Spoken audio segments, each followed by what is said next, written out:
सुशांत सिंह राजपूत की हत्या के बाद कई चीजें बाहर निकल के आई हैं। कुछ मैंने इंटरव्यूज पढ़े हैं, कुछ डायरेक्टली भी बात की है। तो उनके पिताजी का कहना है कि वो फिल्म इंडस्ट्री में हो रही टेंशन के करके बहुत ज्यादा परेशान थे। अभिषेक कपूर जिन्होंने उन्हें लॉन्च किया, उनके साथ हाल ही में एक फिल्म की है केदारनाथ। उनका कहना है कि it was a systematic dismantling of a fragile mind. Ankita जो उनकी लॉन्ग टर्म पार्टनर रह चुकी है, उनका कहना है कि वो सामाजिक रूप से की गई अपमान और बेइज्जती नहीं सहन कर पाया।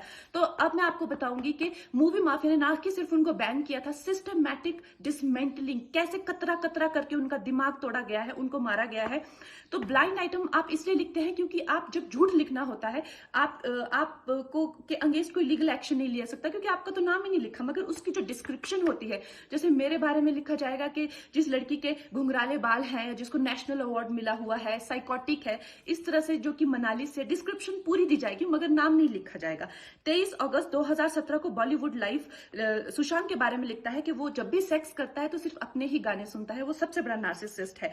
16 दिसंबर 2016 में मुंबई मिरर लिखता है कि सुशांत एक ट्रक ड्राइवर की तरह लगता है। 22 फरवरी 2019 को मुंबई मिरर लिखता है कि पार्टी में तमाशा करने के बाद सुशांत ने कांच की बोतल एक डायरेक्टर के सर पे दे मारी। 18 अक्टूबर 2018 को डीएनए लिखता है कि सुशांत ने अपने को एक्टर का रेप किया और वो मीटू के चलते अब जेल जा सकता है। और ऐसी न जाने कितने अनगिनत झूठ।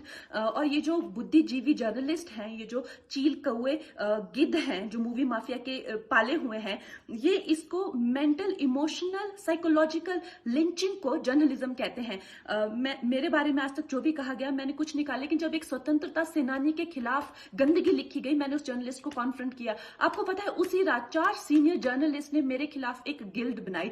ऐलान किया गया कि इसकी फिल्म को बैन किया जाए, फ्लॉप किया जाए।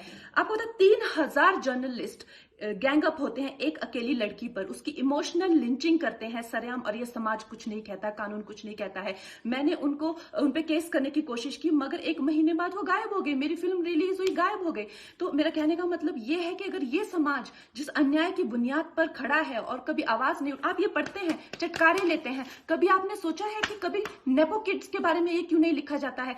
तो ये अन्याय का फंदा किसी दिन आपके बच्चों के गले में लटका मिलेगा, आपके गले में लटका मिलेगा। इसलिए जब तालियां बजेगी और सीटियां बजेगी तब आपको पता चलेगा कि क्या गुजरती होगी।